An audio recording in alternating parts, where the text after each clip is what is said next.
जय श्री गणेश। जय माँ महागौरी। प्रिय भक्तों, आज नवरात्रि का महाअष्टमी का दिन है और इस महाअष्टमी के दिन आप श्रवण करेंगे माँ गौरी की चालीसा। इस चालीसा को पढ़ने सुनने से माँ गौरी की विशेष कृपा प्राप्त होती है और भक्तों के सभी कष्ट नष्ट होते हैं। तो चलिए इस पावन और अद्भुत चालीसा का श्रवण करें। माँ महागौरी की चालीसा। दोहा। मन मंदिर मेरे आन बसो, आरंभ करो गुणगान। गौरी माँ मातेश्वरी, दो चरणों का ध्यान। पूजन विधि न जानती, पर श्रद्धा है अपार। प्रणाम मेरा स्वीकार ये, हे माँ प्राण आधार। चौपाई। नमो नमो हे गौरी माता, आप हो मेरी भाग्य विधाता। शरणागत न कभी घबराता, गौरी उमा शंकरी माता। आपका प्रिय है आदर पाता, जय हो कार्तिकीय गणेश की माता। महादेव गणपति संग आओ, मेरे सकल कलेश मिटाओ। सार्थक हो जाए जग में जीना, सत्कर्मों से कभी हटू ना। सकल मनोरथ पूर्ण कीजो, सुख सुविधा वरदान में दीजो। हे माँ भाग्य रेखा जगा दो, मन भावन सुयोग मिला दो। मन को भाए वो वर चाहूं, ससुराल पक्ष का स्नेहा मैं पाऊं। परम आराध्या आप हो मेरी, फिर क्यों वर में इतनी देरी। हमरे काज संपूर्ण कीजियो, थोड़े में बरकत भर दीजियो। अपनी दया बनाए रखना, भक्ति भाव जगाए रखना। गौरी माता अनसन रहना, कभी न खोऊं मन का चैना। देवी मुनि सब शीस नवाते, सुख सुविधा को वर में पाते। श्रद्धा भाव जो लेकर आया, बिन मांगे भी सब कुछ पाया। हर संकट से उसे उबारा, आगे बढ़ के दिया सहारा। जब भी माँ आप स्नेह दिखलावे, निराश मन से आस जगावे। शिव भी आपका कांटा न टाले, दया दृष्टि हम पे डाले। जो जन करता आपका ध्यान, जग में पाए मान सम्मान। सच्चे मन जो सुमिरन करती, उसके सुहाग की रक्षा करती। दया दृष्टि जब माँ डाले, भव सागर से पार उतारे। जपे जो ओम नमः शिवाय, शिव परिवार का स्नेहा उपाय। जिस पे आप दया दिखावे, दुष्ट आत्मा नहीं सतावे। सता गुण की हो दया आप, हर एक मन की ज्ञाता आप। काटो हमरे सकल कलेश, निरोग रहे परिवार हमेश। दुख संताप मिटा देना माँ, मेघ दया के बरसा देना माँ। जब ही आप मौज में आए, हट जय माँ सब विपदाएं। जिस पे दयाल हो माता आप, उसका बढ़ता पुण्य प्रताप। फल फूल मैं दुग्ध चढ़ाऊं, श्रद्धा भाव से आपको ध्याऊं। अवगुण मेरे ढक देना माँ, ममता आंचल कर देना माँ। कठिन नहीं कुछ आपको माता, जग ठुकराया दया को पाता। बिन पाऊं न गुण माँ तेरे, नाम धाम स्वरूप बहु तेरे। जितने आपके पावन धाम, सब धामों में माँ प्रणाम। आपकी दया का है ना पार, तभी को पूजे कुल संसार। निर्मल मन जो शरण में आता, मुक्ति की वो युक्ति पाता। संतोष धन से दामन भर दो, असंभव को माँ संभव कर दो। आपकी दया के भारे, सुखी बसे मेरा परिवार।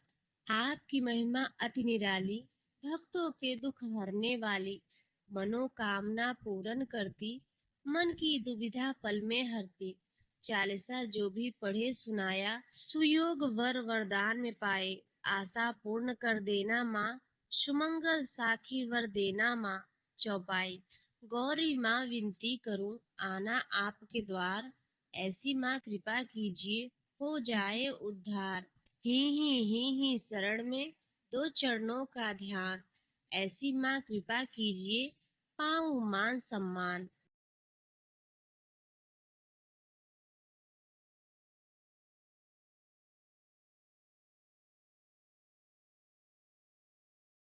इति श्री महागौरी चालीसा समाप्त।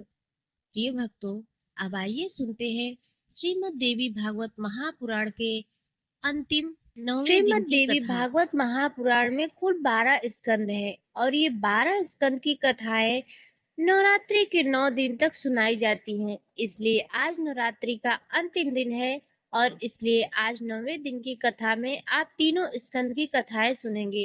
तो चलिए इस पवित्र और दुर्लभ कथा की शुरुआत करते हैं। श्रीमद् देवी भागवत महापुराण के 10वें स्कंद की कथा। नारद जी ने कहा, भगवान नारायण अब जिन जिन मंदिरों में देवी जिस रूप में पधारी है, जिस जिस आकार से उन महेश्वरी का जैसा प्रादुर्भाव हुआ है, जगदम्बा के महात्म्य से संयुक्त उन संपूर्ण प्रसंगों का वर्णन करने की कृपा कीजिए।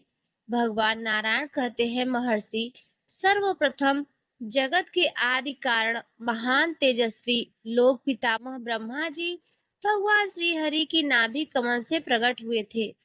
उन्होंने स्वयंभू मनु को अपने मानस पुत्र के रूप में प्रकट किया। फिर ब्रह्मा जी ने धर्म स्वरूपिणी सतरूपा को मन से ही प्रकट किया और उसे स्वयंभू मनु की पत्नी बनाया। महाराज स्वयंभू मनु ने देवी की पूर्णमय मूर्ति बनाकर उनकी पूजा की। उनकी तपस्या से जगन्मयी भगवती जगदम्बा प्रसन्न होकर प्रकट हो गई थी। उन्होंने यह दिव्य वचन कहा, राजन, तुम वर मांगो। स्वयंभू मनु ने कहा, देवी तुम्हारी जय हो। हे शिवे, मेरी नम्रता पूर्वक यही प्रार्थना है कि सृष्टि के कार्य में किसी प्रकार का विघ्न उपस्थित न हो। श्री देवी ने कहा, भूमिपाल, तुम्हारी प्रार्थना के अनुसार सब कुछ होगा। प्रधान दैत्यों का संहार करना मेरा स्वाभाविक गुण है। मेरी शक्ति कभी विफल नहीं होती। तुम्हारा राज्य निष्कंटक होगा। वंश की वृद्धि करने वाले पुत्र उत्पन्न होंगे। पुत्रों में तुम्हारी दृढ़ भक्ति होगी और अंत में तुम परम पद को प्राप्त होंगे। इस प्रकार महात्मा स्वयंभू मनु को वर देकर भगवती महादेवी मनु को देखते ही देखते विंध्याचल पर्वत पर चली गई। यही वही विंध्याचल है जो सूर्य के मार्ग को रोकने के लिए आकाश तक बढ़ा चला रहा था। अगस्त ऋषि से रोकने के लिए प्रसिद्ध था। ऋषियों ने पूछा, सूत जी, यह विंध्याचल कौन है? क्यों वह आकाश तक फैल गया था? उसने क्यों सूर्य के मार्ग को रोकने का अत्यधिक प्रयत्न किया था? और उस महान उन्नत पर्वत को अगस्त जी ने क्यों आगे नहीं बढ़ने दिया? सूत जी बोले, ऋषियों, संपूर्ण पर्वतों में श्रेष्ठ विंध्याचल निवास पर्वत है। एक समय की बात है, देवर्षि नारद जी अत्यंत प्रसन्न होकर इच्छा पूर्वक भूमंडल पर विचरते हुए उस सर्वगुण संपन्न विंध्याचल पर्वत पर पहुंच गए। विंध्याचल ने पूछा, देवर्षि, कहिए आपका श्रेष्ठ आगमन कहाँ से हुआ है? आपके पधारने से मेरा गृह ही पवित्र हो गया। जैसे सूर्य जगत के कल्याणार्थ भ्रमण करते हैं, वैसे ही आपका भ्रमण करना देवताओं को अभय प्रदान करने के लिए ही है। नारद जी, आप अपने मन की बात मुझे बताने की कृपा कीजिए। नारद जी बोले, पर्वतराज, इस समय मैं सुमेरु गिरी से आ रहा हूँ। वहां मैंने इंद्र, यम और वरुण के बहुत से लोक देखे।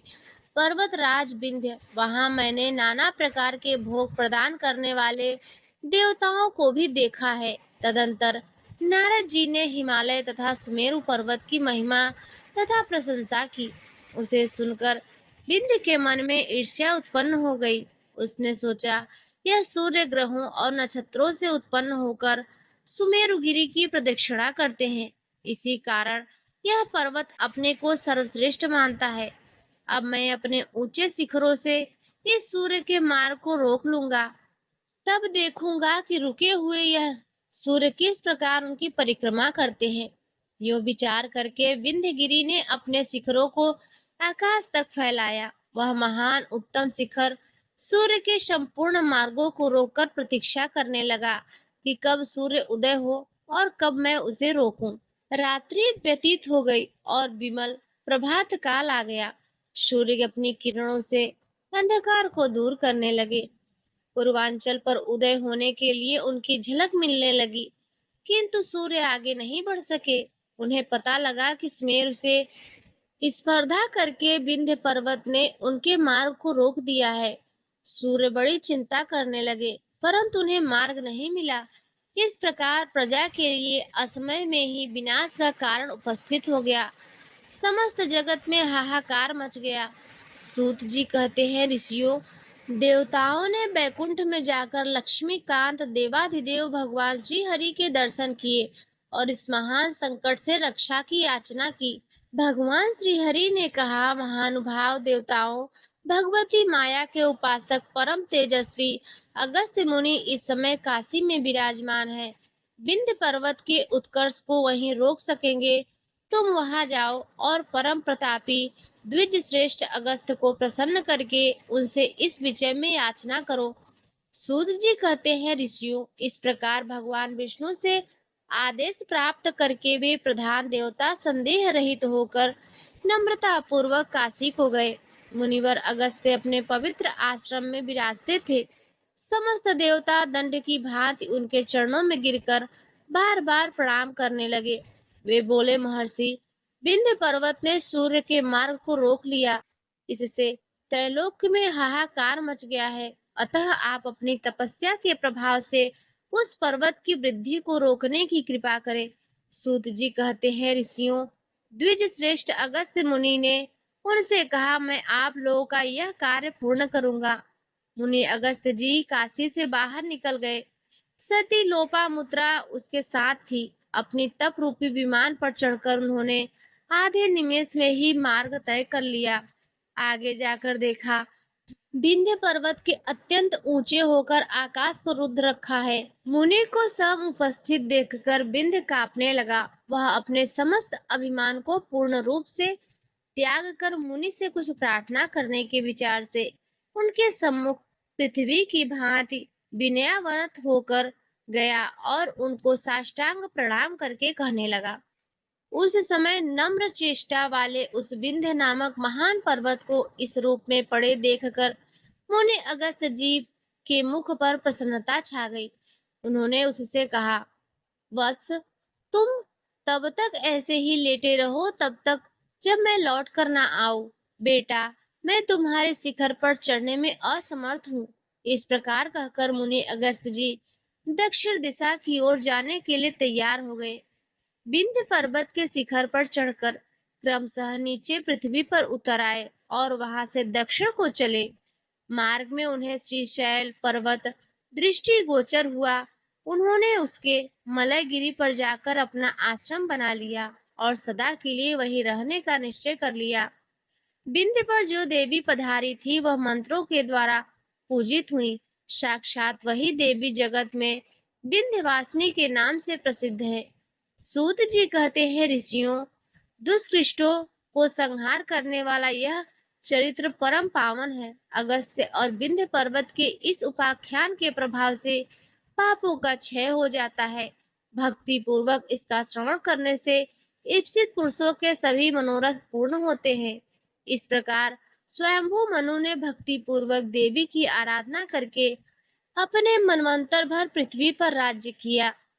सौनक जी कहते हैं, सूत जी, अनेक तेजस्वी मनुओं के प्रसंग भी सुनाने की कृपा कीजिए।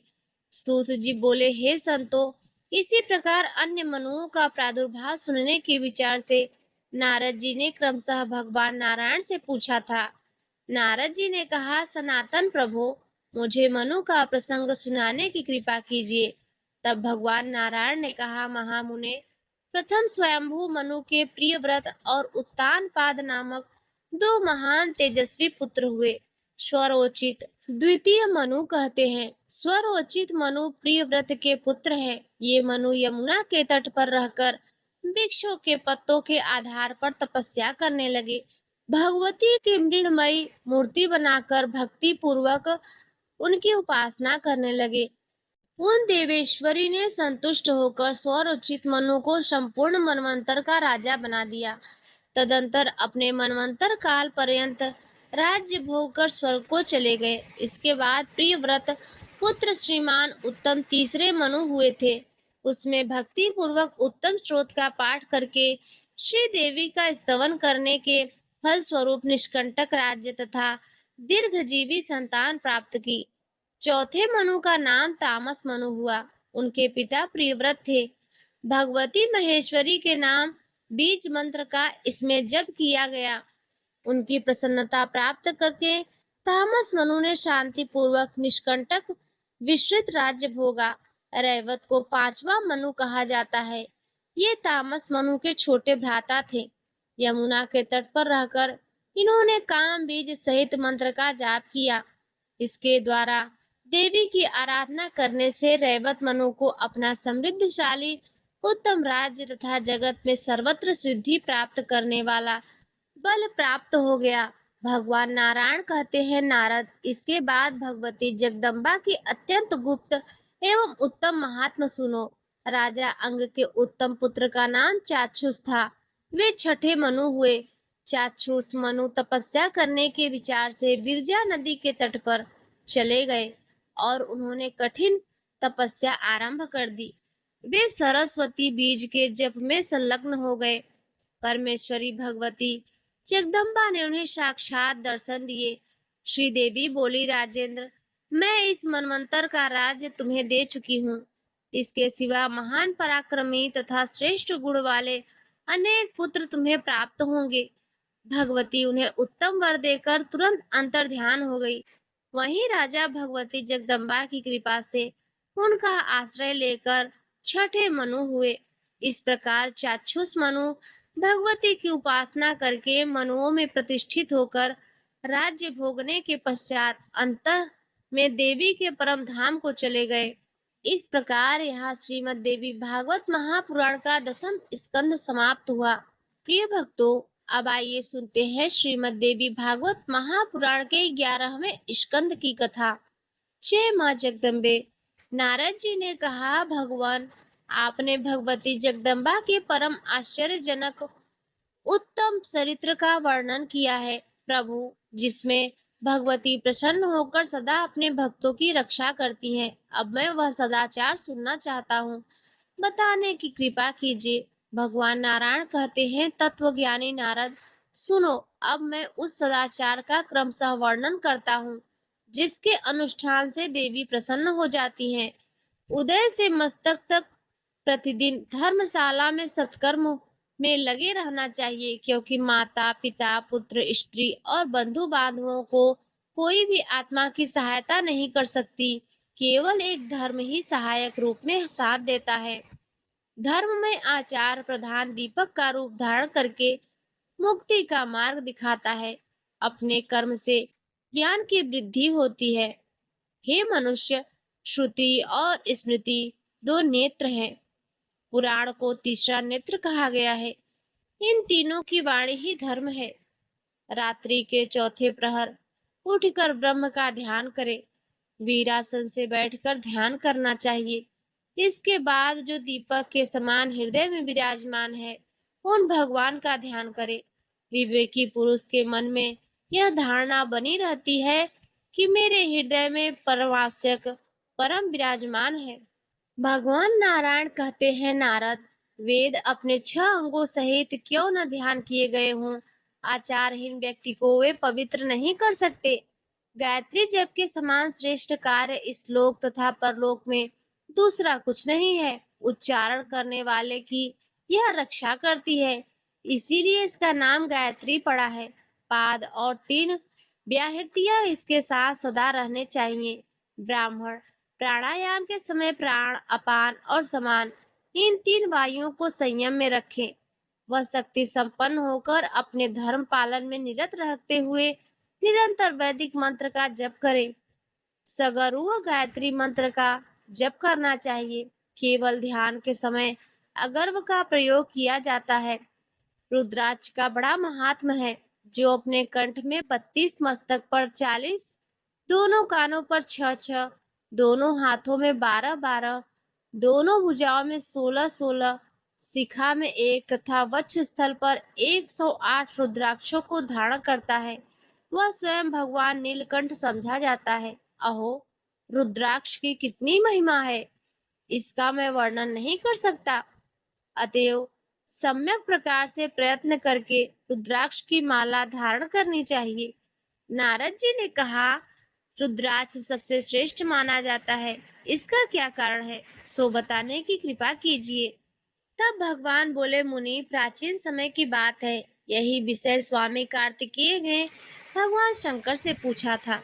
उन्होंने उनके प्रति जो कुछ कहा था, वही मैं तुमसे कहता हूँ, सुनो। स्वामी कार्तिकेय ने पूछने पर भगवान शंकर ने कहा, शरानन, मैं तत्वपूर्वक संक्षेप रूप से तुम्हारे प्रश्न का समाधान करता हूँ, सुनो। बहुत पहले की बात है। त्रिपुरासुर नामक एक दैत्य था। उसके द्वारा ब्रह्मा, विष्णु आदि समस्त देवता महान कष्ट पा रहे थे। तब सब लोगों ने मुझसे प्रार्थना की। मैं त्रिपुरासुर का वध और देवताओं का उद्धार करने के लिए उसी समय अपने अघोर संज्ञक अस्त्र का चिंतन किया। बहुत समय तक मेरी आंखें मूंदी रही। तत्पश्चात मेरे नेत्रों से कुछ जल की बूंदें पृथ्वी पर बढ़ गई थी। उसी अश्रु बिंदुओं से महारुद्राक्ष के वृक्ष उत्पन्न हो गए। मेरी आज्ञा से समस्त देवताओं के कल्याणार्थ उन्हीं वृक्षों से 38 प्रकार के रुद्राक्ष फलों के रूप में प्रकट हुए थे। कपिल वर्ण वाले 12 प्रकार के रुद्राक्षों की, सूर्य के नेत्रों से श्वेत वर्ण के 16 प्रकार के रुद्राक्षों की, चंद्रमा के नेत्रों से तथा कृष्ण वर्ण वाले 10 प्रकार के रुद्राक्षों की अग्नि के नेत्रों से उत्पन्न मानी जाती हैं। ये ही इनके 38 भेद हैं। श्वेत वर्ण वाला रुद्राक्ष जाति से ब्राह्मण, रक्त वर्ण वाला क्षत्रिय, मिले हुए रक्त वाला वैश्य तथा कृष्ण वर्ण वाला शूद्र कहा जाता है। उन्हें रुद्राक्ष धारण करने वाला पुरुष सदा देवताओं से पूजित होता है। उसे अंत में परम गति प्राप्त होती है। 108 रुद्राक्षों की अथवा 54 एवं 27 दानों की माला बनाकर उसे धारण करे अथवा जप करे तो उसके द्वारा अनंत फल मिलता है। यदि पुरुष 108 रुद्राक्षों की माला धारण करता है, उसे प्रत्येक क्षण में अश्वमेध यज्ञ के फल की प्राप्ति होती है। भगवान नारायण कहते हैं, नारद, विभिन्न पाद वाली गायत्री ब्रह्म हत्या का शमन करती है। अभिभिन्न पाद वाली गायत्री का जप किया जाए तो पुरुष पाप का भागी बन जाता है। जितना जप करना अभिष्ट हो, उसके 8वें भाग में गायत्री के चौथे पाद का जप करना चाहिए।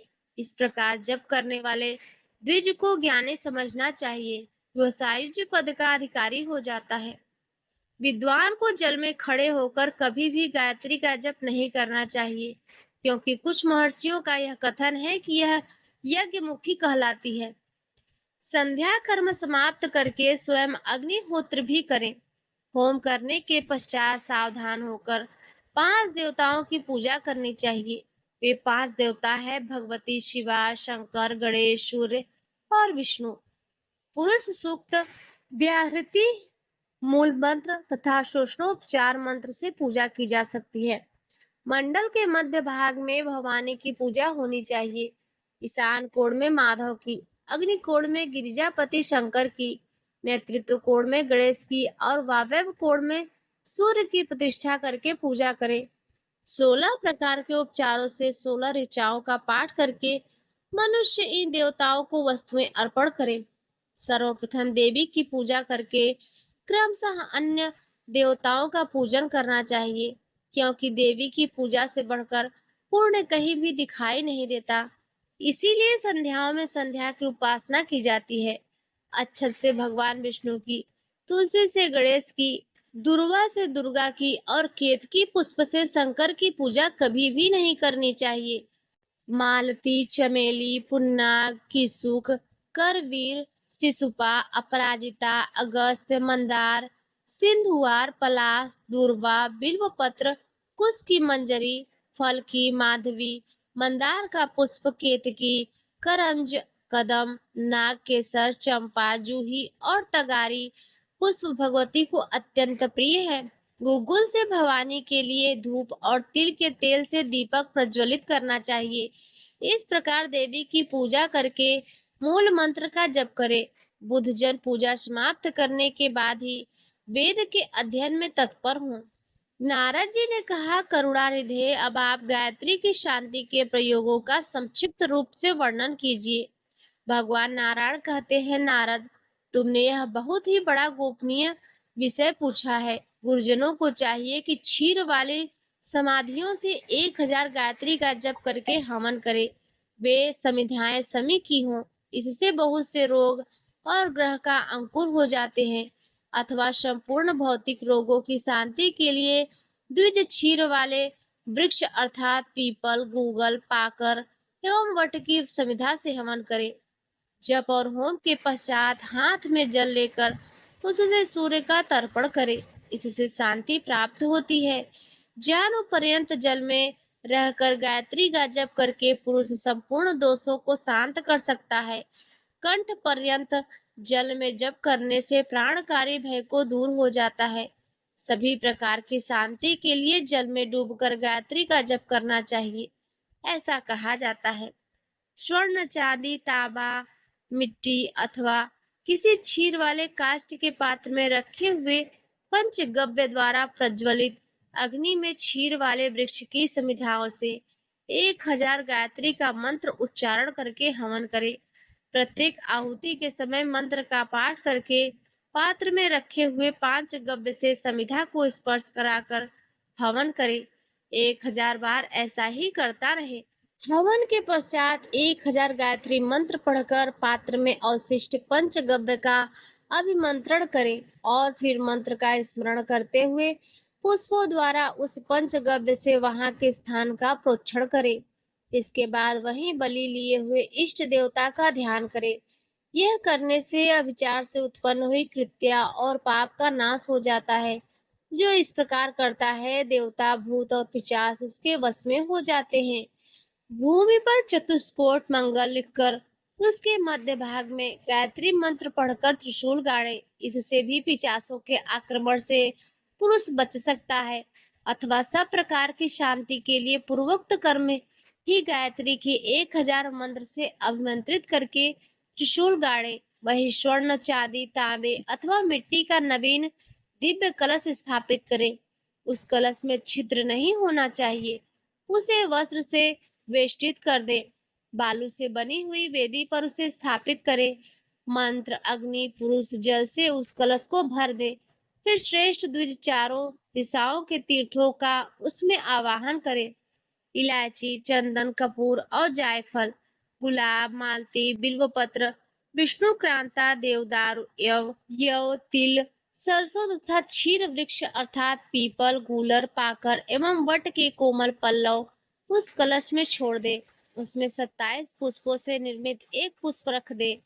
यह सभी विधि संपन्न हो जाने पर स्नान आदि से पवित्र हुआ जितेंद्रिय बुद्धिमान ब्राह्मण 1000 गायत्री के मंत्र से उस कलश को अभिमंत्रित करे। वे द्विज ब्राह्मण चारों दिशाओं में बैठकर सूर्य आदि देवताओं के मंत्रों का पाठ करे। साथ ही इस अभिमंत्रित जल से प्रोक्षण, पान और अभिषेक करे।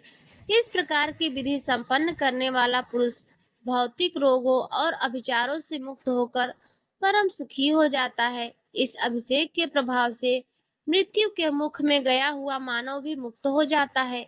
अश्विनी नक्षत्र में शनिवार के दिन पीपल के वृक्ष के नीचे गायत्री का 100 बार जप करें। इससे वह भौतिक रोग एवं अभिचार सहित महान भय से मुक्त हो जाता है। द्विज को चाहिए कि गुगुल को खंड खंड करके उसे घी में डुबोकर अग्नि में आहुति दे। इस प्रकार के होम को मृत्युजन्य कहते हैं। इसमें संपूर्ण व्याधियों को नष्ट करने की शक्ति है। ज्वर की शांति के लिए दूध में भिगोए आम के पत्तों से हवन करें। श्री तथा मीठे वच का हवन करने से चेचक रोग दूर होता है। त्रिमधु अर्थात दूध, दही और घृत से किए हुए होम में राजय क्षमा को दूर करने की शक्ति है। खीर का हवन करके उसे भगवान सूर्य को अर्पण करे। फिर प्रसाद रूप से स्वयं प्राशन करे तो राज क्षमा का उपद्रव शांत हो जाता है। शंख के वृक्ष के पुष्पों से हवन करके कुष्ठ रोग का निवारण करे। अपामार्ग के बीज से यदि हवन किया जाए तो मिर्गी रोग दूर हो जाता है। शिव वृक्ष की समिधा से हवन करने पर उन्माद रोग शांत हो जाता है। गूलर की समिधा का हवन असाध्य प्रमेह रोग को दूर करता है।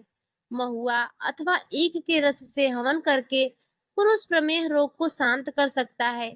त्रिमधु अर्थात दूध, दही और घी के हवन से मसूरी का यानी चेचक रोग शांत हो जाता है।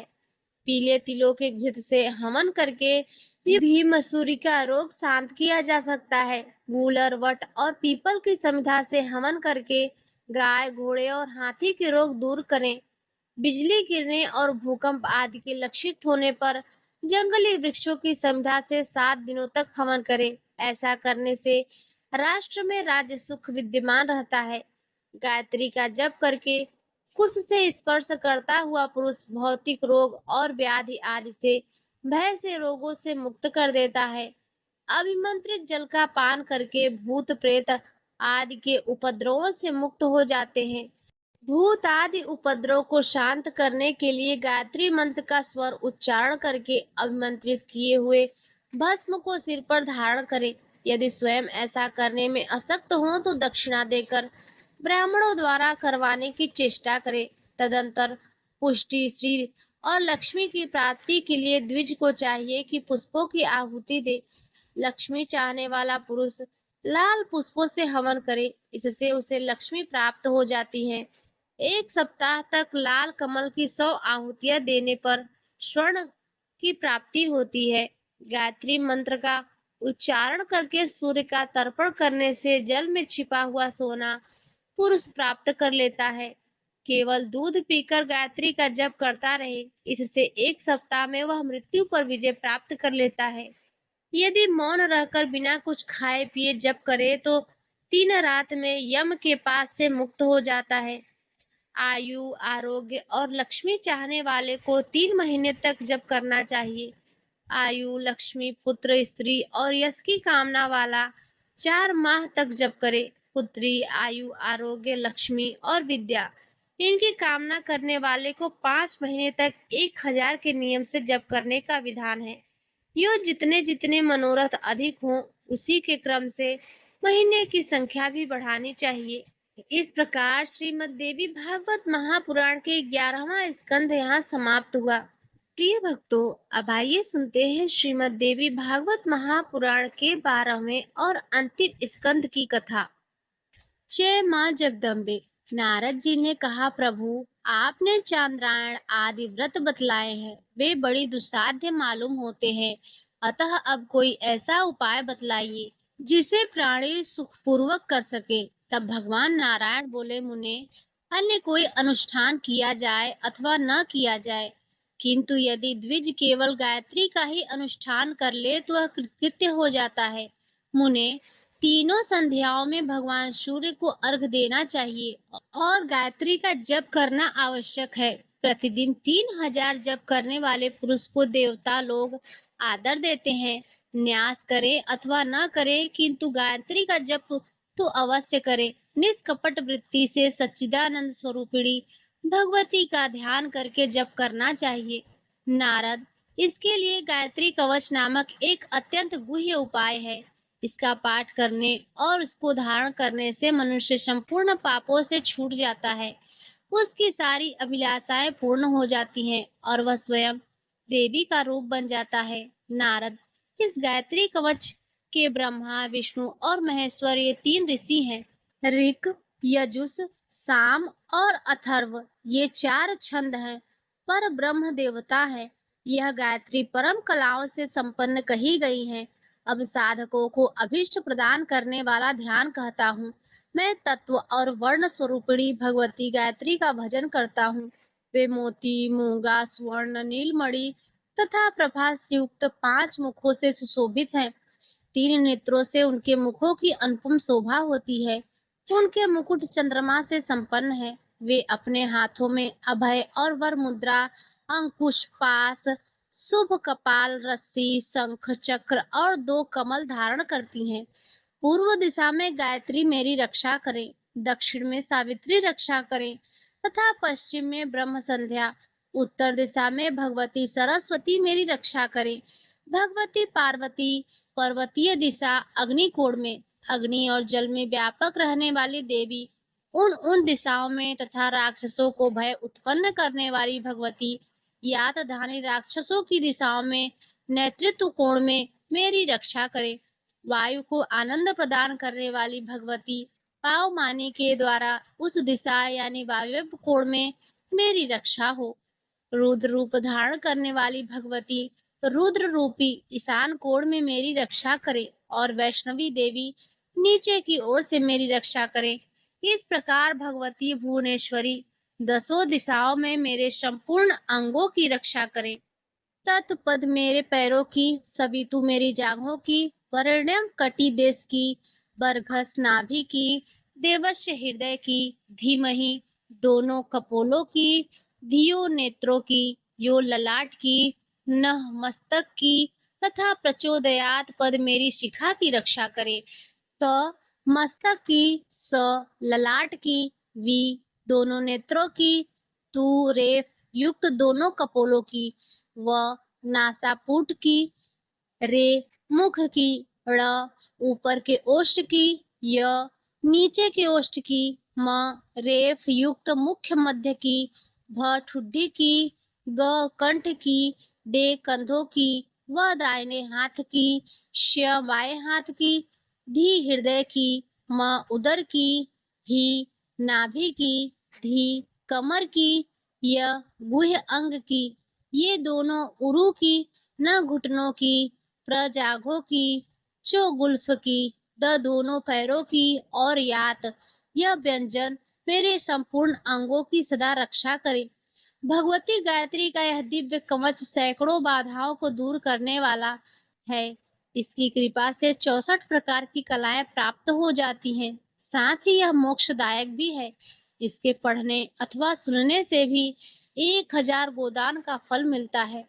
अब ध्यान पूर्वक गायत्री मंत्र को सुनना, समझना, फिर जप करना चाहिए। ओम भूर्भुवस्वः तत्सवितुर्वरेण्यं भर्गो देवस्य धीमहि धियो यो नः प्रचोदयात्। नारद जी ने कहा, भगवान आप अखिल शास्त्रों के पारगामी हैं। किससे ब्रह्म ज्ञान होता है? मोक्ष साधन में कौन उपयोगी है? किसके अनुष्ठान से ब्राह्मण को सद्गति प्राप्त होती है और किसके प्रभाव से मृत्यु पास नहीं आते? यह सारा प्रसंग आप आद्योपांत कहने की कृपा करें। भगवान नारायण कहते हैं, महाप्राज्ञ तुम्हें धन्यवाद है। तुमने बड़ी अच्छी बातें पूछी हैं। सुनो, मैं तुम्हारे सामने गायत्री के 1008 नामों का वर्णन करता हूँ। यह दिव्य नाम परम मंगलकारी है। इनका श्रवण करने से पाप का लेश मात्र भी शरीर में नहीं रहता। अब साधक के कल्याणार्थ भगवती का ध्यान कहता हूँ। जो रक्त, श्वेत, पीत, नील और धवल वर्णों के श्रीमुख से संपन्न है, 3 नेत्रों से जिनका विग्रह देदीप्यमान हो रहा है, जिन्होंने अपने रक्तवर्ण शरीर को लाल कमलों की माला से सजा रखा है, जो मणियों से युक्त कमल के आसन पर विराजमान है, जिनके 2 हाथों में कमल और कुमकुम एवं 2 हाथों में वर तथा अक्षमाला सुशोभित है, उन हंस की सवारी करने वाली कुमारी अवस्था से संपन्न गायत्री के 1008 पवित्र नाम है। नारद जी ने कहा, हे भगवान, मैं गायत्री देवी का सहस्त्र नाम संकलित विलक्षण फल प्रदान करने वाला स्त्रोत सुन चुका हूँ। अब मैं दीक्षा का उत्तम लक्षण सुनना चाहता हूँ, जिसके बिना पुरुषों को देवी मंत्र का जप करने का अधिकार प्राप्त नहीं हो सकता। भगवान नारायण बोले, नारद, पुण्यात्मा शिष्ट पुरुषों के दीक्षा लेने का विधान कहता हूँ। इसमें गुरु और शिष्य दोनों ही अत्यंत शुद्धि अपेक्षित है। गुरु को चाहिए कि प्रातः काल का संपूर्ण कृत्य विधिवत संपन्न करके विधि विधान के साथ स्नान और संध्या आदि सभी कृत्य सुचारू रूप से करे। हाथ में कमंडलू लेकर नदी के तट से घर पर आए। यज्ञ मंडप में पहुंचकर एक श्रेष्ठ आसन पर बैठ जाए। आचमन और प्राणायाम करने के पश्चात गंध और पुष्प से मिश्रित जल को ओम फट इस अस्त्र मंत्र का 7 बार जप करके अभिमंत्रित करें। अपने गुरुदेव को प्रणाम करके पूर्वाभिमुख बैठना चाहिए। फिर वेद मंत्र के जो देवता है उनका विधिवत ध्यान करें। 11वें स्कंध में बताई हुई विधि के अनुसार पहले भूत शुद्धि आदि क्रिया कर लेना आवश्यक है। हे मुनि, फिर देव मंत्र के ऋषि का न्यास कर लें। मस्तक पे मंत्र के मुख में छंद का, हृदय रूपी कमल में देवता का, गुह्य में बीज का और दोनों पैरों में शक्ति का न्यास करके 3 बार ताली बजा दे। फिर 3 बार चुटकियां बजाकर दिग्बंध करे। तब परम कृपालु गुरुदेव ऐसी भावना करे कि मेरे हृदय से निकलकर भगवती शिवा अब इस शिष्य के हृदय में विराजमान हो रही हैं। अतः उन दोनों में ऐक्य की भावना से गंध आदि उपचारों द्वारा उनकी प्रार्थना करें। तत्पश्चात गुरुदेव अपना हाथ शिष्य के सिर पर रखते हुए उनके दाहिने कान में देवी के महामंत्र का 3 बार उपदेश करें। हे मुने, तब शिष्य उस मंत्र का 108 बार जप करे। गुरु को देवता स्वरूप मानकर पृथ्वी पर पड़कर उन्हें दंडवत प्रणाम करें। प्रणाम करते समय शिष्य के 8 अंग पृथ्वी को छूने चाहिए। एक मस्तक, एक नाक, दोनों कंधे, दोनों घुटने और दोनों पाँव इस तरह अपने आप को गुरु के अर्पण कर दें। ऐसी सद्भावना उसके मन में जीवन पर्यंत रहनी चाहिए। तदंतर ऋत्विजों को दक्षिणा देकर और ब्राह्मणों को भोजन करावें। सौभाग्यवती स्त्रियों, कन्याओं और ब्रह्मचारियों को भली भांति भोजन करावें। धन में कृपणता न रखकर दीनों, अनाथों और दरिद्रों की सेवा करें। अपने को कृतार्थ समझकर मंत्र की नित्य उपासना करें। हे नारद, तुमने जो पूछा था वह सब मैं तुम्हें बता चुका हूँ। अब तुम परम आदरणीय भगवती जगदम्बा के चरण कमल की नित्य उपासना करो। व्यास जी कहते हैं, राजन, इस प्रकार यह संपूर्ण श्रेष्ठ प्रसंग नारद जी से कहकर भगवान नारायण ने अपनी आंखें मूंद ली और वे भगवती के चरण कमल का ध्यान करने लगे। ये भगवान नारायण प्रधान मुनियों के भी शिरोमणि हैं। उन परम गुरु भगवान नारायण को प्रणाम करके नारद जी भी भगवती का दर्शन करने की लालसा से उसी क्षण तपस्या करने के लिए चले गए। जन्मेजय ने पूछा, भगवान सबके लिए शक्ति की उपासना आवश्यक है, तब फिर लोग विभिन्न देवताओं की आराधना क्यों करते हैं? सूत जी कहते हैं, मुनिवर, महाराज जन्मेजय की उपयुक्त बात सुनकर भगवान वेद व्यास जी ने कहना आरंभ किया। व्यास जी ने कहा, राजन, पूर्व समय की बात है, महाबली दैत्यों और देवताओं में घोर संग्राम हुआ। उनका अत्यंत विस्मयकारक युद्ध 100 वर्षों तक चलता रहा। उस समय भगवती पराशक्ति की कृपा से देवताओं द्वारा संग्राम में दानवों की हार हो गई। वे भूलोक और स्वर्गलोक छोड़कर पाताल में चले गए। तब देवताओं के मन में अपार हर्ष हुआ। साथ ही वे मोह के कारण विजय मद में चूर होकर चारों ओर परस्पर अपने पराक्रम का बखान करने लगे। पराशक्ति के प्रभाव को न जानने के कारण उस समय देवताओं में इस प्रकार का मोह छा गया था। हे राजन, तब उन देवताओं पर अनुग्रह करने के लिए दयामय भगवती जगदम्बा यक्ष के रूप से प्रकट हुई। पहले कभी न देखे हुए उसी परम सुंदर तेज को देखकर देवताओं के आश्चर्य की सीमा न रही। देवराज इंद्र ने अग्नि को बुलाया और कहा, अग्निदेव, तुम जाओ, क्योंकि तुम्हें लोगों का मुख कहा गया है। वहां जाकर यह जानने का यत्न करो कि यह यक्ष कौन है। अग्निदेव शीघ्रता पूर्वक वहां से उठे, यक्ष के पास पहुंच गए। तब यक्ष ने अग्नि से पूछा, तुम कौन हो और तुम में कौन सा पराक्रम है? तुम यह सब बतलाओ। इस पर अग्नि ने कहा, मैं अग्निदेव हूँ तथा मेरा नाम जातवेदा भी है। अखिल विश्व को जला डालने की मुझ में शक्ति है। अग्नि के यूं कहने पर उन परम तेजस्वी यक्ष ने उनके सामने एक तृण रखा और कहा, यदि विश्व को भस्म कर डालने की शक्ति तुमसे है तो इस तिनके को जला दो। तब अग्निदेव ने अपनी संपूर्ण शक्ति लगाकर उस तृण को भस्म करने का यत्न किया, परंतु उसे वे जला नहीं सके। अतः लज्जित होकर वे देवताओं के पास लौट गए। उनके पूछने पर अग्नि ने वहां का पूर्ण वृत्तांत कह सुनाया। साथ ही कहा कि देवताओं, सर्वश्रेष्ठ बनने का यह हम लोगों का अभिमान सर्वथा मिथ्या है।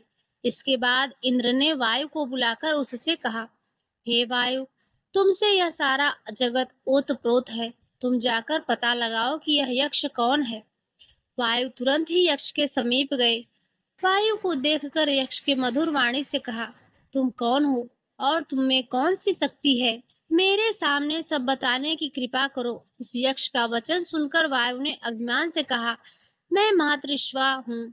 मुझे लोग वायुदेव भी कहते हैं। सबका संचालन और ग्रहण करने के लिए मुझ में असीम शक्ति है। मेरी चेष्टा से ही समस्त जगत के जीव सब प्रकार के व्यापार लेते हैं। वायु की उपयुक्त वाणी सुनकर परम तेजस्वी यक्ष ने उससे कहा, तुम्हारे सामने यह तिनका पड़ा हुआ है, इससे अपनी इच्छा के अनुसार चला दो, और यदि इसे नहीं चला सकते तो अभिमान त्याग कर लज्जित हो इंद्र के पास लौट जाओ।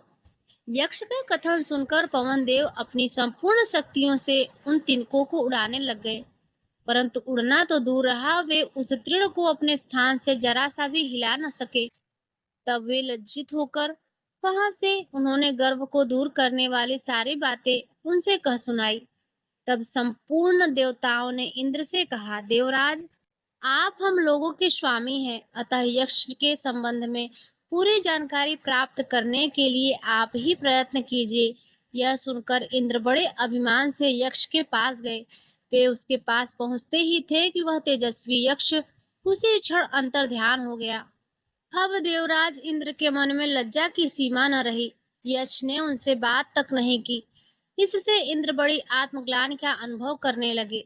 उन्होंने सोचा, अब मुझे देवताओं के समाज में लौटकर नहीं जाना चाहिए, क्योंकि वहां जाने पर मुझे देवताओं के सामने अपनी हीनता प्रकट करनी होगी। इस प्रकार कई विचार करने के पश्चात देवराज इंद्र अपना अभिमान त्याग कर वहीं जिनका ऐसा चरित्र है उस परम देवता के शरणागत हो गए। उसी समय यह आकाशवाणी हुई, सहस्त्रार्थ, तुम माया बीज का जप करो, तब सुखी हो सकोगे। इंद्र ने प्रातःकाल माया बीज का जप करना आरंभ कर दिया। आंखें मूंद कर देवी का ध्यान करते हुए वे निराहार रहकर जप करते रहे। तदंतर एक दिन चैत्र मास के शुक्ल पक्ष में नवमी तिथि के अवसर पर मध्याह्न काल में उसी स्थल पर सहसा एक महान तेज प्रकट हो गया। उस तेज पुंज के मध्य में एक देवी प्रकट हो गई।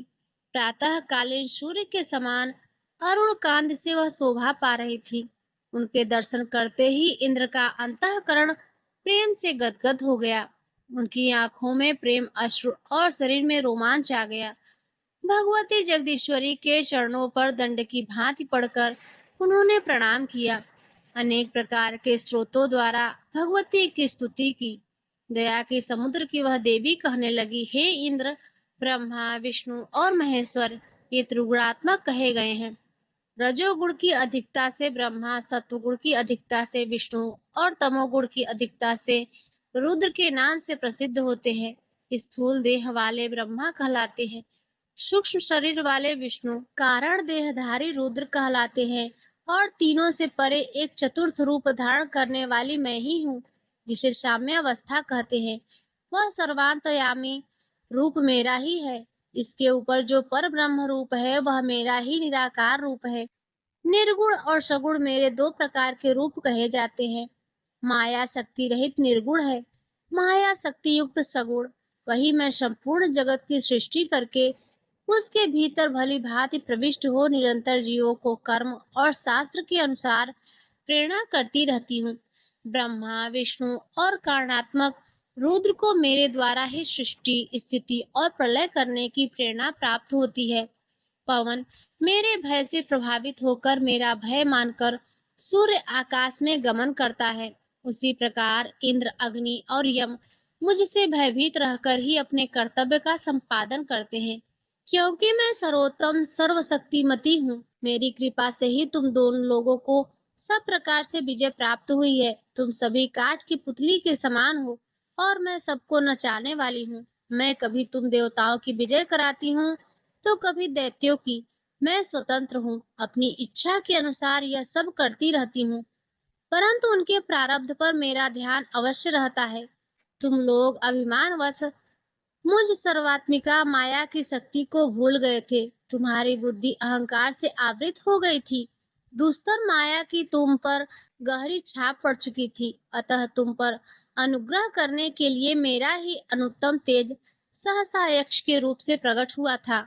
वस्तुतः वह मेरा ही रूप था। अब इसके बाद तुम लोग सब प्रकार से अपने अभिमान का परित्याग करके सच्चिदानंद स्वरूपिणी मुझ देवी के ही शरणागत हो जाओ। व्यास जी कहते हैं, जन्मेजय, इस प्रकार कहकर मूल प्रकृति एवं ईश्वरी नाम से सुप्रसिद्ध भगवती महादेवी देवताओं के द्वारा भक्ति पूर्वक सुपूजित होकर उसी क्षण अंतर्ध्यान हो गई। तदंतर संपूर्ण देवता अपने अभिमान का परित्याग करके भगवती जगदम्बा के सर्वोत्तम चरण कमलों की सब प्रकार से आराधना करने लगे। व्यास जी कहते हैं, राजन, एक समय की बात है, प्राणियों के कर्म का भोग कराने के लिए इंद्र ने 15 वर्षों तक जल बरसाना बंद कर दिया। इस अनावृष्टि के कारण संहारकारी घोर दुर्भिक्ष पड़ गया। ऐसी बुरी स्थिति में बहुत से ब्राह्मणों ने एकत्र होकर यह उत्तम विचार उपस्थित किया कि गौतम जी तपस्या के बड़े धनी हैं। वे मुनिवर अपने आश्रम पर गायत्री की उपासना कर रहे थे। सुना है कि इस समय भी उनके यहाँ सुभिक्ष है। ब्राह्मणों के इस बड़े समाज को उपस्थित देखकर गौतम जी ने उनको प्रणाम किया। कुशल प्रश्न के अनंतर उनके आगमन का कारण पूछा। तब संपूर्ण ब्राह्मणों ने अपना अपना दुख उनके सामने निवेदन किया। उन्होंने कहा, विप्रो, यह आश्रम आप ही लोगों का है। मैं सर्वथा आप लोगों का दास हूँ। संध्या और जप में परायण रहने वाले आप सभी द्विजगण सुखपूर्वक मेरे यहाँ रहने की कृपा करें। व्यास जी बोले, राजन, मुनिवर गौतम जी इस प्रकार सभी ब्राह्मणों को आश्वासन देकर भक्ति विनम्र हो भगवती गायत्री की प्रार्थना करने लगे। हे देवी, तुम्हें प्रणाम है। तुम महाविद्या, वेद माता और प्रातः परम स्वरूपिणी हो। संपूर्ण कामनाओं को देने में परम कुशल तुम देवी को मैं प्रणाम करता हूँ। संपूर्ण प्राणियों का उद्धार करने वाली देवी परमेश्वरी, तुम मेरे अपराध क्षमा करो। गौतम जी के स्तुति करने पर जगदम्बा उनके सामने प्रकट हुई। उन्होंने एक ऐसा पूर्ण पात्र दिया जिससे सबके भरण पोषण की व्यवस्था हो सकती थी।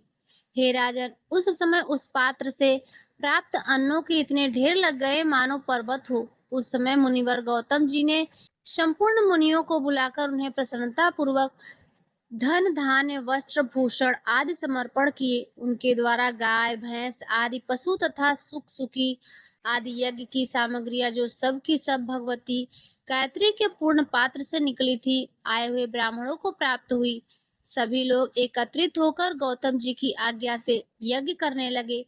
इस प्रकार मुनिवर गौतम जी 12 वर्षों तक श्रेष्ठ मुनियों के भरण पोषण की व्यवस्था करते रहे। वे पुत्र के समान सबकी सार संभाल करते थे, तथापि उनके मन में अभिमान की गंध तक भी नहीं आ सकी थी। उन मुनिवर ने गायत्री की आराधना के लिए एक श्रेष्ठ स्थान का निर्माण करवा दिया। सभी प्रधान प्रधान मुनि वहां जाकर भगवती जगदम्बा की उपासना करते थे। एक समय की बात है, मुनिवर नारद जी पधारे। उनकी विशाल वीणा बज रही थी और वे भगवती के उत्तम गुणों का गान कर रहे थे। वहां आकर वे पुण्यात्मा मुनियों की सभा में बैठ गए। गौतम आदि श्रेष्ठ मुनियों ने नारद जी का विधिवत स्वागत किया। तदंतर नारद जी गौतम जी के यश संबंधी विविध प्रसंगों का वर्णन करने लगे। उन्होंने कहा, मैं देव सभा में गया था। वहां देवराज इंद्र ने अपना यश गाया है। उनका कथन है कि मुनि ने सबका भरण पोषण करके विशाल निर्मल यश प्राप्त किया है। मुनिवर, सचिपति इंद्र की बात सुनकर तुम्हें देखने के लिए मैं यहाँ आ गया हूँ। भगवती जगदम्बा के कृपा प्रसाद से तुम धन्यवाद के पात्र बन गए हो। मुनिवर, गौतम जी से इस प्रकार कहकर नारद जी गायत्री सदन में आ गए। उन्हें भगवती जगदम्बा की झांकी प्राप्त हुई। दर्शन करके नारद जी की आंखें प्रसन्नता से खिल उठी। उन्होंने देवी की विधिवत स्तुति की और पुनः स्वर्ग को प्रस्थान किया। उस समय वहां जितने ब्राह्मण थे, मुनि के द्वारा ही उन सबके भरण पोषण की व्यवस्था होती थी। परंतु उनमें से कुछ कृतज्ञ गौतम जी के इस उत्कर्ष को देखकर ईर्ष्या से जल उठे। उन्होंने द्वेषवश निश्चय किया कि जिस किसी प्रकार से हमें सर्वथा वही प्रयत्न करना चाहिए जिससे इनकी ख्याति न बढ़े। तदंतर कुछ दिनों के बाद धरातल पर वृष्टि भी होने लगी। राजेंद्र, अब संपूर्ण देशों में सुभिक्ष पड़ने लगा। महाराज, काल की महिमा का वर्णन कौन कर सकता है। राजन, उन कृतज्ञों ने माया की एक गौ बनाई। उस गौ का शरीर जीर्ण शीर्ण था। जिस समय मुनिवर गौतम जी हवन काल उपस्थित होने पर यज्ञशाला में हवन कर रहे थे, उसी क्षण वह गौ वहां पहुंच गई। मुनि ने हु इन शब्दों से उन्हें वारण किया। इतने में ही उस गौ के प्राण निकल गए। फिर तो उन ब्राह्मणों ने यह हल्ला मचा दिया कि इस दुष्ट गौतम ने गौ की हत्या कर दी। मुनिवर गौतम जी भी हवन समाप्त करने के पश्चात आश्चर्य करने लगे। वे आंखें मूंद कर समाधि में स्थित हो इसके कारण पर विचार करने लगे। उन्हें तुरंत पता लग गया कि यह सब इन ब्राह्मणों की ही काली करतूत है। तब तो उनके मन में इतना क्रोध हुआ मानो प्रलयकालीन रुद्र हो। उनकी आंखें लाल हो गई और उन द्वेष करने वाले संपूर्ण ब्राह्मणों को उन्होंने यह श्राप दे दिया कि अरे नीच ब्राह्मणों, आज से तुम वेद माता गायत्री के ध्यान और उनके मंत्र जप के सर्वथा अनाधिकारी हो जाओ। शिव की उपासना, शिव मंत्र का जप और शिव संबंधी शास्त्र के अध्ययन के लिए भी तुम अधम ब्राह्मण सदा अनाधिकारी हो जाओ। मूल प्रकृति भगवती श्री देवी के ध्यान तथा उनकी कथा के श्रवण में दूसरा अधिकार नहीं होगा, जिससे तुम सदा नीच श्रेणी के ब्राह्मण समझे जाओगे।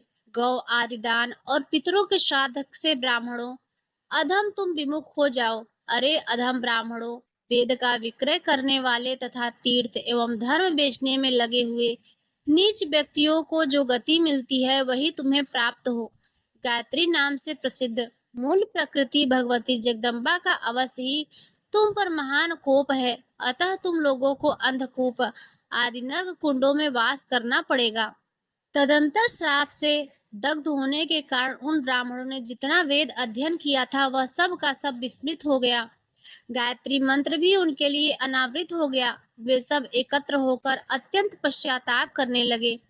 फिर उन लोगों ने मुनि के सामने दंड की भांति पृथ्वी पर पड़कर उन्हें प्रणाम किया। लज्जा के कारण उनके सिर झुके हुए थे। जब मुनिवर को चारों ओर से घेर कर वे प्रार्थना करने लगे, तब दयालु मुनि का हृदय करुणा से भर गया। उन्होंने उस नीच ब्राह्मणों से कहा, ब्राह्मणों, जब तक भगवान श्री कृष्ण चंद्र का अवतार नहीं होगा, तब तक तुम्हें कुंभी पाक में अवश्य रहना पड़ेगा, क्योंकि मेरा वचन मिथ्या नहीं हो सकता। इसके बाद तुम लोगों का भूमंडल पर कलयुग में जन्म होगा। हाँ, यदि तुम्हें श्राप से मुक्त होने की इच्छा है, तो तुम सब लोगों के लिए परम आवश्यक है कि भगवती गायत्री के चरण कमल की सतत उपासना करो। राजन, यही कारण है कि भगवान श्री कृष्ण के परम धाम पधार जाने पर जब कलयुग आ गया, तब कुंभीपाक नरक से वे ब्राह्मण निकले। वे पूर्व काल में जितने ब्राह्मण श्राप से दग्ध हो चुके थे, वे ही त्रिकाल संध्या से हीन तथा गायत्री की भक्ति से विमुख होकर ब्राह्मण की जात में उत्पन्न हुए हैं। उस श्राप के प्रभाव से ही वेद के प्रति उनमें श्रद्धा ही नहीं रही और वे पाखंड का प्रचार करने लगे। बहुत से लपंट तो ऐसे ही है जो अत्यंत दुराचारी होकर पर स्त्रियों के साथ कुत्सित व्यवहार करने के कारण अपने घृणित कर्म के प्रभाव से पुनः कुंभी पाक नरक में ही जाएंगे। अतः राजन, सब प्रकार से भगवती परमेश्वरी की ही आराधना करनी चाहिए। अब इसके बाद मणिद्वीप का वर्णन करता हूँ, सुनो। यह सुंदर स्थान जगत को उत्पन्न करने वाली आदि शक्ति भगवती भुवनेश्वरी का दिव्य परम धाम है। व्यास जी कहते हैं, राजन, ब्रह्मलोक से ऊपर के भाग में जो सर्वलोक सुना जाता है वही मणिद्वीप है, जहाँ भगवती जगदम्बा विराजती हैं। संपूर्ण लोकों से श्रेष्ठ होने के कारण इसका सर्वलोक यह नाम पड़ा। इसके समान त्रिलोकी में कहीं कोई सुंदर धाम नहीं है। उस मणिद्वीप के चारों ओर अनेक योजन दीर्घ और विस्तार से संपन्न अमृत का समुद्र विराजमान है। रत्नमय बालू का मत्स्य और शंख से भरा यह सुधामय समुद्र के चारों ओर तट पर रत्नमय वृक्ष शोभा पा रहे हैं। इस समुद्र के बाद लौहमय धातु की बनी हुई गगनचुंबी चार दीवारी है। उसका विस्तार 7 योजन है। यहाँ सर्वत्र आनंद का ही साम्राज्य है। इस परकोटे में 4 द्वार हैं। राजन, इस चार दीवारी के भीतर देवी में भक्ति रखने वाले अनेक गण रहते हैं। व्यास जी कहते हैं, राजन, इस पुष्पराग निर्मित परकोटे के आगे कुमकुम के समान अरुण विग्रह वाला पद्मराग मणि का एक परम कोटा है। इसके मध्य की भूमि भी ऐसी ही वर्ण से संपन्न है। यह प्राकार 10 योजन लंबा है। अनेक गोपुर और द्वार उसकी शोभा बढ़ाते हैं। राजन, यहाँ के सैकड़ों मंडप पद्मराग मणियों के स्तंभों से युक्त हैं। इसके बीच की भूमि पर अनेक आयुधों को धारण करने वाली रत्नमय भूषणों से भूषित वीर वेश वाली 64 कलाएं निवास करती हैं। उन कलाओं का एक एक पृथक लोक है। अपने अपने लोक की वे अधीश्वरी हैं। वहाँ की जो कुछ भी वस्तुएं हैं वे सभी पद्मराग से बनी हुई हैं। अपने अपने लोक के निवासियों तथा अपने अपने वाहनों से युक्त ये कलाएं अत्यंत शोभा पाती हैं। राजन, इस पद्मराग में पर कोटे के आगे गोमेद रत्न से बना हुआ 10 योजन का एक महान प्राकार है। इसकी कांति जपा कुसुम अड़हुल के फूल जैसी भासित होती है। इसके मध्य की भूमि भी ऐसी ही वर्ण से सुशोभित है। गोमेद के प्रकार से जैसा वर्ण मिलता है, ठीक वैसे ही भवन आदि इसमें है। पक्षी श्रेष्ठ खंभे, वृक्ष, बावलियां और सरोवर, यह सब भी गोमेद मणि से ही निर्मित है। सबका विग्रह कुमकुम के समान अरुण है। इस प्रकार के मध्य में 32 प्रसिद्ध महान शक्तियां या देवियां निवास करती हैं। इन देवियों के हाथों में नाना प्रकार के शस्त्र शोभा पाते हैं और ये सभी गोमेद मणि से अलंकृत हैं। एक एक लोक में निवास करने वाली ये देवियां चारों ओर घिरकर रहती हैं। हे राजन, इस गोमेद निर्मित प्रकार में पिशाच के समान भयंकर मुख वाली शक्तियां युद्ध के लिए सजी धजी तैयार रहती हैं। अपने लोक के रहने वाले पुरुषों द्वारा हाथ में चक्र धारण करने वाली उन शक्तियों की नित्य पूजा होती है। क्रोध के कारण लाल आंखों वाली ये देवियां कहती हैं, इसे काटो, बचाओ, छेदो और भस्म कर डालो। ये शब्द निरंतर उनके मुख से निकलते रहते हैं। उनके हृदय में युद्ध की बड़ी लालसा रहती है। उन एक एक महाशक्ति के साथ 10-10 कोटि सेना कही गई है। उनमें एक ही शक्ति लाख ब्रह्मांड का संहार करती है। हे राजन, ऐसी विभूतियों से युक्त शक्तियों की महान सेना का वर्णन नहीं किया जा सकता। उनके रथों, गढ़ों तथा वाहनों की गणना भी असंभव है। भगवती जगदम्बा की युद्ध संबंधी सभी सामग्रियां वहां विद्यमान रहती हैं। भगवती की यह अतरंग सेना है। अब उनके पाप नाशक नामों का वर्णन करता हूँ। विद्या, हरि, पुष्टि, प्रज्ञा, सिनी वाली, कुहू, रुद्रा, वीर्या, प्रभा, आनंदा, पोषणी, रिद्धिता, कालरात्रि, महारा, भद्रकाली, कपालिनी, विकृति, दंडमुनि, सत्यखंडा, शिखंडिनी, निशुंभ, शुंभ, मथिनी, महिषासुरमर्दिनी, इंद्राणी, रुद्राणी, शंकरा, श्रीणी, नारायणी, त्रिशूलिनी, पालिनी, अंबिका तथा राधिनी। इस प्रकार ये 32 शक्तियां प्रसिद्ध हैं। यदि ये देवियां कुपित हो जाएं तो ब्रह्मांड का तुरंत नाश हो जाए। कहीं किसी समय भी इनकी पराजय नहीं हो सकती। अब इस गोमेद प्रकार के आगे हीरे से बना हुआ 10 योजन ऊंचा परकोटा है। इस हीरे के प्राकार से आगे वैदूर्ण मणि से बना हुआ प्राकार है। गोपुर और द्वार से शोभा पाने वाले इस प्रकार की ऊंचाई 10 योजन है। वैदूर्ण मणि के प्राकार से आगे इंद्रनील मणि से बना हुआ 10 योजन ऊंचा एक उत्तम प्रकार कहा गया है। उस प्रकार के मध्य की भूमि गलियां, राजमार्ग, भवन तथा वापी अर्थात बावड़ी, कूप और तड़ाग अर्थात तालाब, घाट की इंद्रनील मणि से ही बने हैं। राजन, इस इंद्रनील मणि के महान प्रकार से आगे बहुत विशाल मुक्ता प्राकार है।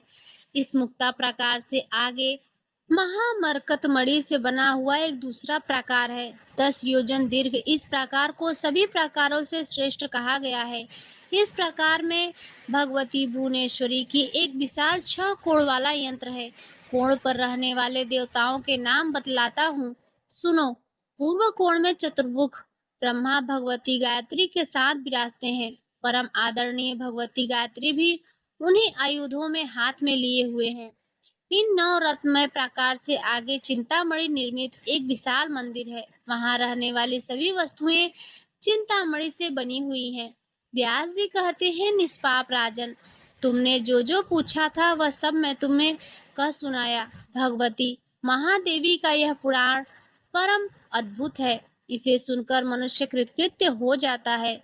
सूत जी कहते हैं, सौनक आदि ऋषियों उपर्युक्त बातें सुनने के पश्चात राजा जन्मेजय ने मुनिवर की प्रार्थना करके उन्हीं से देवी के प्रणव सहित महामंत्र की विधि विधान के साथ दीक्षा ग्रहण की। तदंतर उन्होंने नवरात्र के पूर्ण अवसर पर धौम्य आदि मुनियों को बुलाया और अम्बा यज्ञ आरंभ कर दिया। महाराज जन्मेजय यज्ञ समाप्त करके अपने स्थान पर विराजित हुए। उसी समय आकाश से मुनिवर नारद जी वहां पधारे। नारद जी ने उनसे कहा, राजेंद्र, आज मैंने देवलोक में एक महान अद्भुत दृश्य देखा है। तुम्हारे पिता का अत्यंत दिव्य शरीर हो गया है। उत्तम रथ पर बैठकर वे सब मणिद्वीप को पधार गए हैं। यह सब कुछ इस देवी भागवत के ही श्रवण का फल है। सूत जी कहते हैं, ऋषियों, नारद जी के ये वचन सुनकर महाराज जन्मेजय का हृदय प्रेम से गदगद हो गया। वे अद्भुत कर्मा व्यास जी के चरण कमलों पर पड़ गए। व्यास जी ने कहा, आशीर्वचनों से उनका अभिनंदन किया। व्यास जी ने राजा से यह मधुर वचन कहा, राजन, तुम सब कुछ परित्याग कर भगवती के चरण कमलों की उपासना करो। सावधान होकर श्रीमद् देवी भागवत का पाठ करना तुम्हारा नित्य का नियम हो जाना चाहिए। जन्मेजय, इसका पाठ करने से पुरुष को वेद पाठ करने के समान पुण्य होता है। सूत जी कहते हैं, ऋषियों, यह पुराण वेद के सिद्धांत का बोधक है। वट के पत्र पर शयन करने वाले विष्णु के प्रति देवी के इसका उपदेश दिया था। तत्पश्चात वेद व्यास जी ने सुखदेव जी को पढ़ाने के लिए इसका सार भाग को एकत्र करके 18,000 श्लोकों में इस पुराण की रचना की, जिसे 12 स्कंदों में सजाया। उसी समय उसका नाम श्रीमद् देवी भागवत महापुराण रखा गया। उसके समान पवित्र, पाप नाशक और पुण्यप्रद दूसरा कोई पुराण नहीं है। पुराण का प्रवचन करने वाले विद्वान की वस्त्र और भूषण आदि से पूजा करनी चाहिए। उन्हें स्वयं अपने हाथ से लिखकर या लेखक द्वारा लिखवाकर भाद्रपद की पूर्णिमा के पुण्य अवसर पर स्वर्ण में सिंहासन के साथ इस पुराण को पुराण वेत्ता विद्वान के लिए दान कर दें। कथा समाप्त होने पर ब्राह्मणों को भोजन कराना आवश्यक है। सुरवासिनियों को, वटुकों एवं कुमारियों सहित भोजन कराना चाहिए। जो मनुष्य मन को एकाग्र करके संध्या के पश्चात प्रत्येक संध्या के अवसर पर ये श्रीमद् देवी भागवत महापुराण के एक एक अध्याय का पाठ करता है, उसे ज्ञान की प्राप्ति हो जाती है। शरद ऋतु के नवरात्र में उत्तम भक्ति पूर्वक इसका नित्य पाठ करना चाहिए। भगवती जगदम्बा का उस पर प्रसन्न होकर उसकी इच्छा से अधिक फल प्रदान करती है। मुने, वर्ष में आषाढ़, आश्विन, माघ और चैत्र, इन मासों के शुक्ल पक्ष में 4 नवरात्र होते हैं। वैदिक पुरुषों को चाहिए कि अपनी गायत्री को प्रसन्न करने के लिए इन चारों नवरात्रों में नित्य इस पुराण का पाठ करें। नैमिषारण्य में निवास करने वाले तपोधन मुनियों ने पुराणवेत्ता परम श्रेष्ठ सूत जी का यह कथन सुनकर बड़े समारोह के साथ उनका सम्मान किया। सबका हृदय प्रसन्नता से खिल उठा। इसके बाद भगवती जगदम्बा के चरण कमल में भृंग की भांति सदा निवास करने वाले सूत जी वहां से अपने आश्रम को चले गए। यहाँ श्रीमद् देवी भागवत महापुराण का 12वां और अंतिम स्कंद समाप्त हुआ। तो प्रिय भक्तों, अब आइए माँ से क्षमा प्रार्थना करते हैं। हे माँ जगदम्बे, हे करुणामयी भगवती, आज मैंने आपकी प्रेरणा और कृपा से श्रीमद् देवी भागवत महापुराण की यह पुण्यमयी कथा पूर्ण की है। हे देवी माँ, मैं अल्पज्ञानी हूँ, मूढ़ हूँ। कथा वाचन या श्रवण करते समय मुझसे अनजाने में अनेक प्रकार की त्रुटियां अवश्य हुई होंगी। यदि मैंने पाठ में कोई अक्षर या शब्द गलत पढ़ा हो, यदि उच्चारण में कोई अशुद्धि रह गई हो, यदि क्रम या मात्रा में कोई भूल हो गई हो, या यदि मेरी वाणी में कोई दोष रहा हो, तो हे परमेश्वरी, अपने अबोध बालक और पुत्री की उन समस्त त्रुटियों को क्षमा कर देना। मेरी किसी भी अज्ञानता के कारण इस पवित्र कथा का अपमान न हो। यह संपूर्ण कथा, इस कथा का फल और इसे कहने सुनने का पुण्य मैं सब कुछ आपके चरण कमलों में समर्पित करती हूँ। हे माँ, यह कथा तो आपका ही स्वरूप है। इसे कहने की सामर्थ्य मुझ में नहीं थी। यह केवल आपकी शक्ति थी जिसने मेरी वाणी से इसका बखान कराया। मैं तो केवल एक निमित्त मात्र थी। आपकी कृपा से ही मुझे इस अमृत कथा का रसपान करने का सौभाग्य मिला। मेरी बुद्धि को ज्ञान से, हृदय को भक्ति से भर दीजिए। हे माँ दुर्गे, हे माँ भवानी, मेरी यह प्रार्थना स्वीकार करें और मुझ पर, मेरे परिवार पर तथा समस्त भक्तजनों पर अपनी दया दृष्टि बनाए रखें। इस कथा के माध्यम से जो भी शुभ फल प्राप्त हो, वह आपकी कृपा से संभव हो। ओम सर्वमंगल मांगल्ये शिवे सर्वार्थ साधिके शरण्ये त्र्यंबके गौरी नारायणी नमोस्तुते। जय माँ जगदम्बे, जय माँ जगदम्बे, जय माँ जगदम्बे। प्रिय भक्तों, आज का यह अध्याय यहीं पर संपन्न हुआ। अब मिलेंगे अगले अध्याय के साथ। जाते जाते आपसे निवेदन है, यदि आपने हमारे चैनल को अभी तक सब्सक्राइब नहीं किया है तो सब्सक्राइब कर ले, और वीडियो अगर पसंद आई हो तो लाइक भी करके जाइएगा और कमेंट में जय माता दी अवश्य लिखिएगा।